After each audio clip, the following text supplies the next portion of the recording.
வணக்கம். ரெமி கிச்சனுக்கு உங்களை வரவேற்கிறேன். இன்றைக்கி நம்ம சண்டே ஈஸி சமையல், வீட்டு சமையல் என்னன்னு பார்க்கலாம்.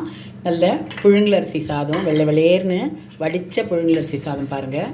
நல்ல வெள்ளை வெளேர்னு இருக்க புழுங்கலரிசி சாதம் வடிச்சிட்டு இந்த பாத்திரத்தில் ஓரத்தில் இருக்கிறதெல்லாம் நம்ம நல்லா இது பண்ணி விட்டுடணும். அப்போ காயாது, பாத்திரம் காயாது, பார்க்குறதுக்கும் அழகாக இருக்கும். இந்த மாதிரி புழுங்கலரிசி சாதம் ஆவி பறக்க வடித்த சாதம், குக்கர் சாதம் கிடையாது. அப்புறமா நல்ல வத்தக்குழம்பு, சுண்டக்காய் வத்தக்குழம்பு, சுண்டக்காவும் பூண்டும் போட்ட வத்தக்குழம்பு. இது கொஞ்சமாக இவ்வளோ கரண்டி இதே போதும், ஒரு தட்டை சாதம் சாப்பிட்றலாம். இந்த மாதிரி இந்த சுண்டக்காய் வத்தக்குழம்பு செய்து கொடுத்தீங்கன்னா ஹெல்த்தி பெனிஃபிட்ஸும் நிறைய இருக்குது, டேஸ்ட்டாகவும் இருக்கும், கெட்டும் போகாது. மறுநாளைக்கு கூட இதை வச்சுக்கலாம். எங்கேயாவது வெளியில் போகாத பேக் பண்ணி கொண்டு போகலாம், கெட்டு போகாது. புளிக்குழம்பு தானே இது, கெட்டு போகாது. சுண்டக்காய் பூண்டு வத்தக்குழம்பு இதை எல்லோரும் ட்ரை பண்ணி பாருங்கள். ரொம்ப ஹெல்த் பெனிஃபிட்ஸ் இருக்குது. சுண்டக்காயில் நிறைய ஹெல்த் பெனிஃபிட்ஸ் இருக்குது. இப்போ கடையிலலாம் நிறைய கிடைக்கிது. இந்த சுண்டக்காய் வாங்கி வத்த குழம்பு வச்சு பாருங்கள்.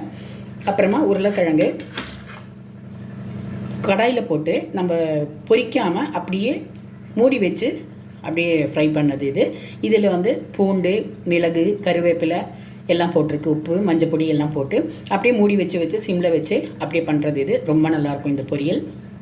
இந்த பொரியல் ரொம்ப டேஸ்ட்டாக இருக்கும். உருளைக்கிழங்கு இப்படி டிஃப்ரெண்ட்டாக செய்து கொடுத்து பாருங்கள். எண்ணெயிலே பொரித்து சாப்பிட்றதோட இது ஹெல்த்துக்கு ரொம்ப நல்லது. இந்த மாதிரி செய்து கொடுத்து பாருங்கள். அதுக்கப்புறமா வத்தல், இதுக்கு நமக்கு காரசாரமாக சாப்பிடும்போது ஒரு வத்தலோ அப்பளமோ ஏதாவது வேணும் இல்லையா, அதனோட வத்தல். அப்புறம் வீட்லேயே உரக்குத்துன கெட்டி தயிர். கொஞ்சம் காரமாக சாப்பிட்டோன்னா கொஞ்சம் தயிர் சாப்பிட்ணும் இல்லையா, வயிறு இல்லைன்னா ரொம்ப சூடாகிடும். கொஞ்சம் ரசம், அவ்வளோதான். வேணும்னா ஊறுகாய் வச்சுக்கலாம், வேண்டாம்னா இதை வச்சு சாப்பிட்டுக்கலாம். ஏன்னா இதை தொட்டுகிட்டே நம்ம தயிர் சாதம் கூட சாப்பிட்லாம், நல்லாயிருக்கும். இதான் ஈஸியான சமையல், ஹெல்த்தியான சமையல். இன்றைக்கி சண்டே நம்ம வீட்டில் ஹெல்த்தியான ஈஸியான சமையல் இதுதான். இதை பார்த்து எல்லோரும் என்ஜாய் பண்ணுங்கள். இதே மாதிரி நீங்களும் ட்ரை பண்ணி பாருங்கள். உங்கள் வீட்லேயே நம்ம ஹெல்த்தியான சமையல், டேஸ்டியான சமையல் செய்து சாப்பிட முடியும். எல்லோரும் இதை ட்ரை பண்ணி பாருங்கள். ரெமி கிச்சன் எல்லோரும் சப்ஸ்கிரைப் பண்ணுங்கள், லைக் பண்ணுங்கள், ஷேர் பண்ணுங்கள். தேங்க்யூ.